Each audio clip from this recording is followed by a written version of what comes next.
All right, let's dive into a world that I think we're all pretty familiar with. A world that's right outside our doors, under our feet, sometimes even right above our heads. Yeah. The world of pigeons. And they're everywhere, right? They are. And more specifically, we're going to be looking at why they're so hard to get rid of. Yeah. Why are they so persistent? Especially in a place like Singapore, like you'd think it would be easy. It's an island. Exactly. Yeah. This is going to be a fascinating one. And for this deep dive, we're looking at a really interesting episode of CNA Insider's Talking Point called Pigeon Problem. Why can't we get rid of them? And it was a full episode. Yeah. Like a whole Which deep dive into this. is great for us. It's going to be great for us. Yeah. So, okay, let's start with something I think a lot of people who live in cities, maybe even rural places, can relate to. Those kind of annoying encounters with pigeons. Yeah. You know, the droppings, sort of aggressive cooing. Yeah. That feeling that they're always one step ahead of us. Like, why are they so persistent? Well, the episode actually starts by highlighting a viewer. His name is Shafiq Sadiq, and he's from Tampines.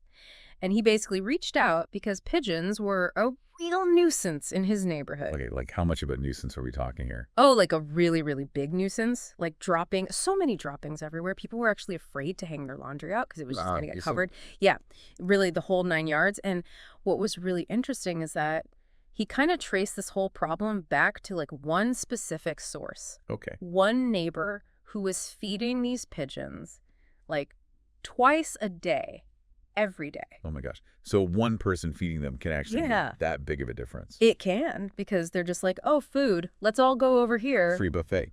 Exactly. Yeah. And he had video recording, he had audio of food being thrown from above. Like he did his research. He knew what was going on. That's dedicated. But okay, so that's one guy, right? Yeah. But this is creating a situation where all these pigeons are just congregating. And then there's sanitation issues. It's like they're amplifying the problem by feeding the pigeons. Yeah. So what's being done about it? This is crazy.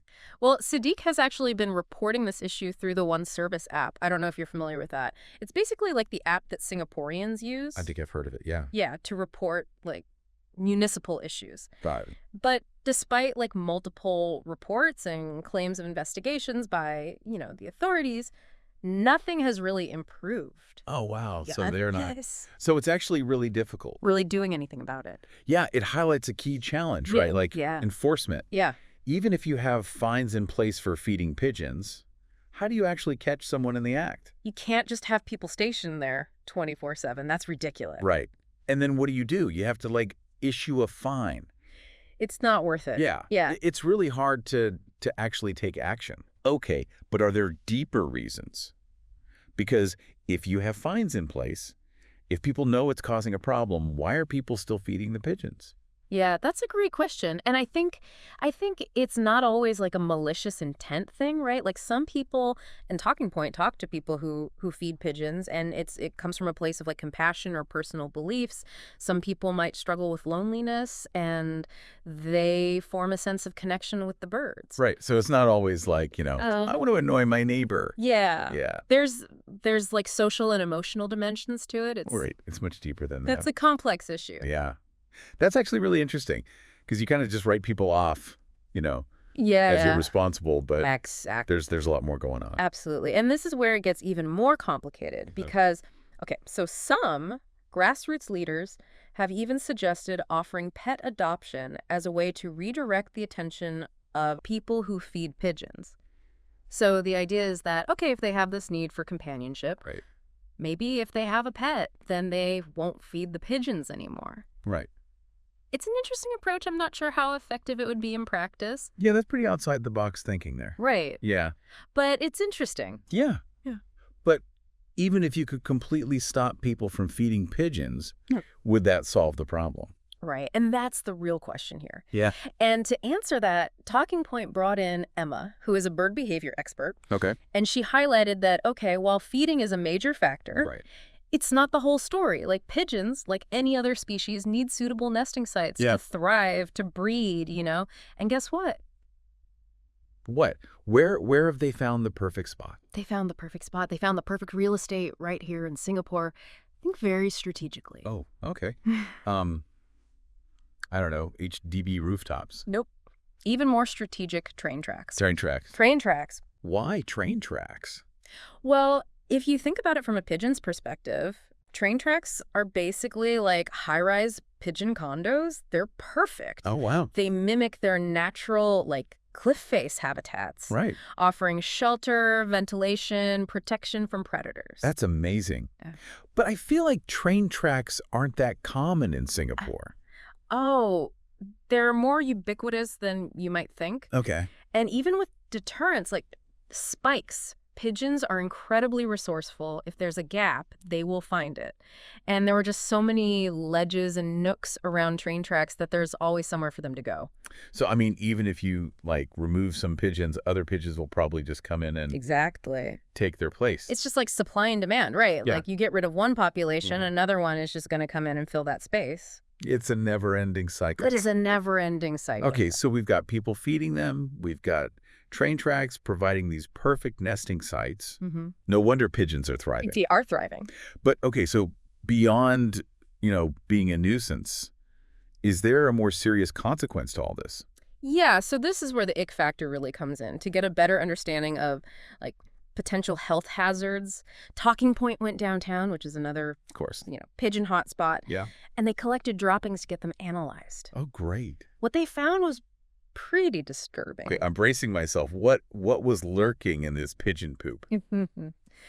Okay, so lab analysis revealed hundreds of millions of bacteria, fungi, and even E. coli Oh, crap. present in these droppings. Hundreds of millions. That's in every dropping. Yeah.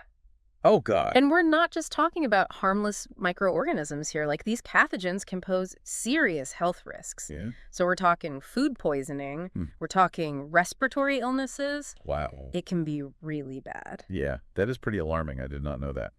Yeah. And it really, I think, highlights the importance of addressing this pigeon population issue from like a public health perspective. Yeah. Because we need to consider not just the nuisance factor, Yeah. but also this potential for like widespread contamination, disease transmission. Especially in a densely populated city like Singapore. Exactly. It's a recipe for trouble. It is. You're absolutely right. And that's why the Singaporean government actually announced renewed efforts in June 2024 to reduce pigeon numbers. So in several areas, including Ang Mo Kio, Bishan, and Tampines. So those are some of the But they're hotspots, yeah. hotspots. So what's the plan? Are we going to see more officers like on patrol, like handing out fines? That's definitely part of it. Okay. But they're also stepping up culling efforts. Oh, culling. Okay, so they're basically That's- poisoning them. That seems a little harsh. Is there no other way? Well, there are ethical concerns with culling. And the Talking Point episode featured Acarus, the Animal Concerns Research and Education Society. Got it. And they actually advocate for a more humane approach. Okay. Oral contraception. Wait, oral contraception? On the pigeons. For pigeons? I've never heard of that. How does that even work? It's quite fascinating, actually. So the contraceptive is called nicarbazin, Okay. and it's delivered through food bait. Right. And it basically affects egg hatchability. Oh.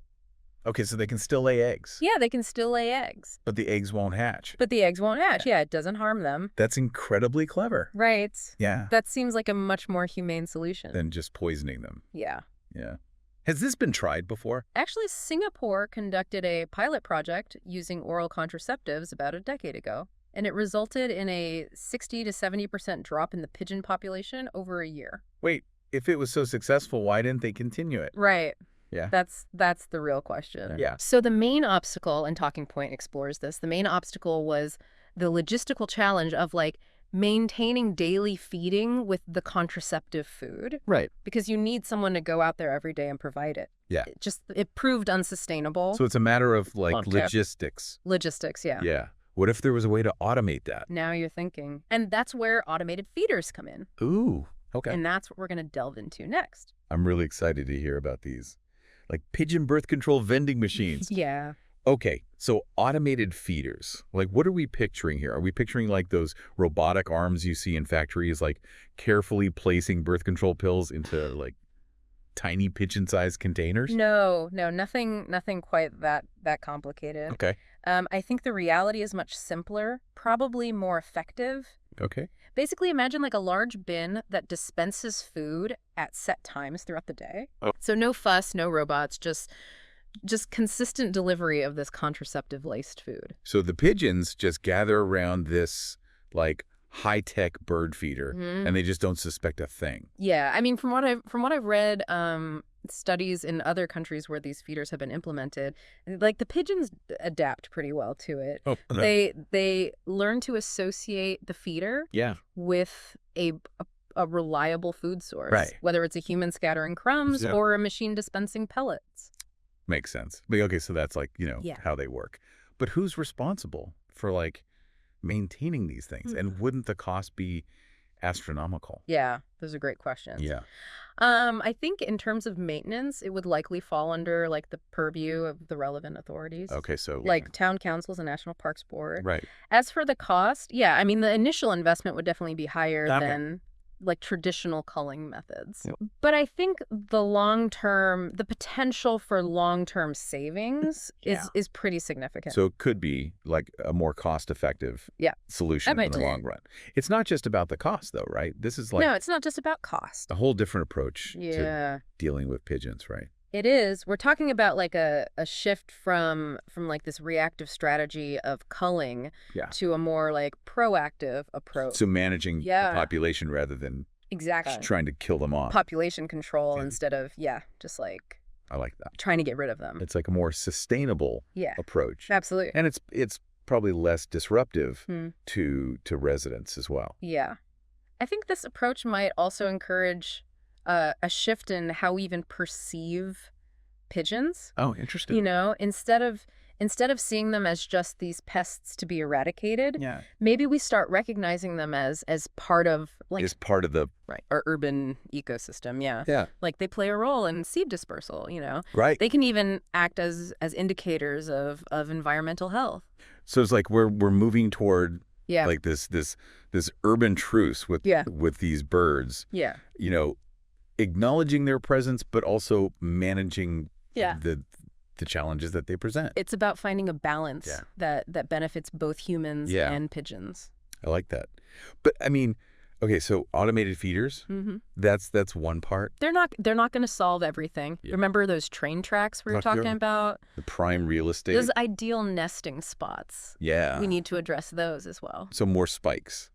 Well, like pigeon repelling paint. I mean, spikes can be effective in certain areas, but they need to be very strategically placed and maintained. Right.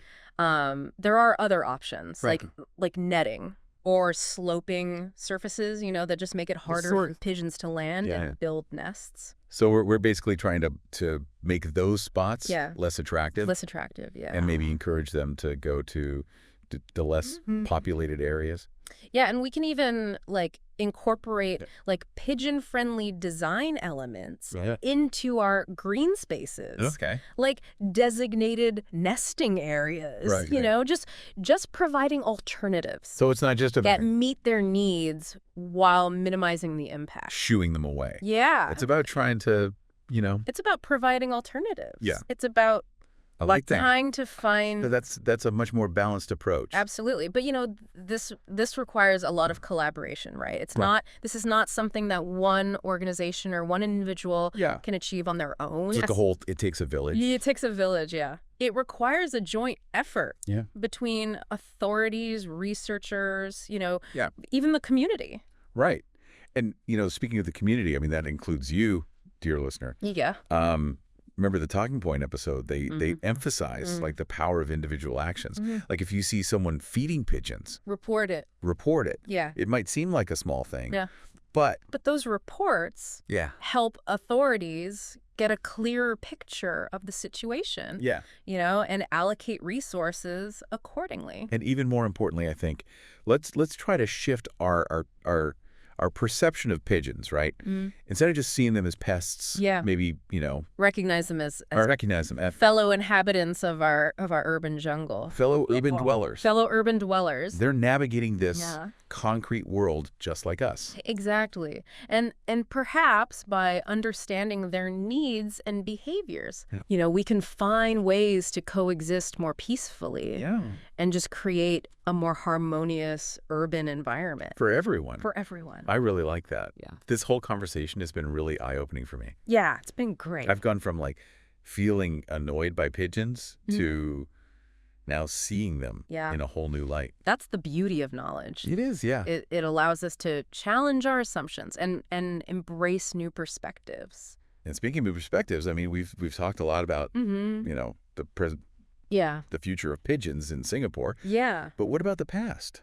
Oh, that's a fascinating question. Yeah. And one that's surprisingly relevant to our current understanding of these birds. Okay. Because pigeons weren't always considered pests in Singapore. Really? Yeah, they actually have like a rather interesting history dating back to like the colonial era. Wait, pigeons have a history. I thought they were just always there. Yeah, they have quite a story. Okay. And it's closely intertwined with like the development of Singapore itself. Wow, okay. And it might actually shed some light on why we're in this current predicament with the pigeon problem. Okay, now I'm really curious. Tell me more about this, like, secret history of pigeons Yeah. in Singapore.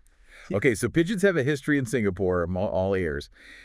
Were they always considered pests, or did they have a different image back in the day? Yeah, so you'd be surprised to learn that pigeons actually held a much more prestigious position, like way back in the 19th century. Okay. When they were first introduced to Singapore, mainly by British colonists. British colonists. Yeah. So they're basically immigrants, just like many Singaporeans today. That's a great way to put it. Yeah. And they brought with them certain cultural associations that really shaped how people viewed these birds. Interesting. So what kind of image did pigeons have back then? Well, in Europe, pigeons have long been linked to concepts of peace, love, even religious symbolism. Oh, wow. Okay. They often appeared in art and literature, and their ability to find their way home over long distances made them valuable for communication. Oh, right. Like carrier pigeons. Exactly. Carrier pigeons delivering messages across battlefields or between cities. So they were like the original feathered postman. Exactly. Yeah. And you can see why they might have been viewed a little more favorably back then. Yeah. I can see that. Okay, so this positive perception, was it brought over to Singapore during the colonial period? Yeah, absolutely. So pigeons were seen as these symbols of progress and modernity, representing, the arrival of European culture and influence. Oh, instead of being seen as like pesky birds, Yeah. they were symbols of Yeah. sophistication, advancement. That's so different from Yeah, far cry. their current image. It is. Back then, they were seen as a novelty, a reminder of the colonial homeland. And their presence in public spaces like parks and squares where they were often fed and admired by residents really further solidified this positive perception. So they were like feathered ambassadors of European culture. You could say that. Okay, but at some point, things change. Yeah. Right? Yeah. When did pigeons go from being these cultural symbols to, well, the pigeon problem we're dealing with today? Yeah, I think that shift occurred gradually as Singapore underwent this rapid urbanization and its population exploded. Okay. So as the human population grew, so did the pigeon population. Right. Big sense. And with this increase in numbers came a change in perception. I can see how that happens, right? Yeah. The more pigeons there are, Fucking more. the more their less desirable habits become like apparent and harder to ignore. Their droppings, once a minor inconvenience, became a major sanitation issue. Yeah. Their cooing, once, maybe a charming urban soundtrack, transformed into this constant noise for city dwellers. So they basically went from like being tolerated to being seen as a nuisance that needed to be controlled. Exactly. And this shift in perception led to, the implementation of various control measures, like those warning signs against feeding that we talked about earlier, which first appeared back in 1969. It's so fascinating how our relationship with nature can evolve over time, often in ways we don't anticipate. It is. And I think understanding this historical context really helps us appreciate the complexity of the pigeon problem today. Yeah. It's not just about the birds themselves, it's also about our cultural perceptions, our urban planning decisions, and our changing relationship with the natural world. It's a reminder that we're all interconnected, even in like a highly urbanized environment like Singapore. Absolutely. Our actions have consequences. Yeah. And how we choose to interact with other species can have a ripple effect on the entire ecosystem. You've hit the nail on the head. And that brings us back to our earlier discussion about finding that balance. Right. A way to coexist with pigeons without compromising our own well-being. it's not about like erasing their presence. Mm. It's about finding a way to share this urban space in a sustainable and hopefully humane way. Exactly. And as we've explored today, there are promising solutions on the horizon, like those automated feeders with oral contraceptives. Yeah. But these solutions require more than just technology, right? They require a shift in mindset, a willingness to see pigeons not just as pests, but as fellow inhabitants of our shared urban ecosystem. It's a call for empathy and understanding, Mm-hmm. recognizing that pigeons, like all living creatures, are simply trying to survive and thrive Yeah, in a world that's increasingly shaped by human actions. beautifully put. And it's a reminder that even in the face of complex challenges, Hmm. there's always hope for finding solutions that benefit both humans and the natural world we depend on. Well, this deep dive has been a truly eye-opening experience. I mean, we've covered everything from the science of pigeon poop to the philosophy of coexistence. And we even like delved into the history books to understand how our relationship with these birds has evolved over time. It's been an insightful journey, hasn't it? It has. Hopefully you, the listener, have gained like a deeper understanding of those ubiquitous birds we often take for granted. And maybe even a newfound appreciation for their resilience and adaptability. Hmm. I mean, after all, they've been sharing our cities for centuries, finding ways to thrive amidst, the constant changes we Yeah. bring to their environment. And who knows, with a bit of creativity and collaboration, we might be able to create a future where pigeons and humans can coexist in a way that's both harmonious and sustainable, just like those early settlers did, but with the benefit of modern knowledge and technology. That's a vision worth striving for. And remember, dear listener, the conversation doesn't end here. Next time you see a pigeon, take a moment to consider its story, its role in our shared urban ecosystem, and maybe even its potential as a symbol of our own capacity for adaptation and resilience. Keep exploring, keep questioning, and keep searching for solutions that create a better world for everyone. Both feathered and non-feathered alike. Until next time, happy deep diving.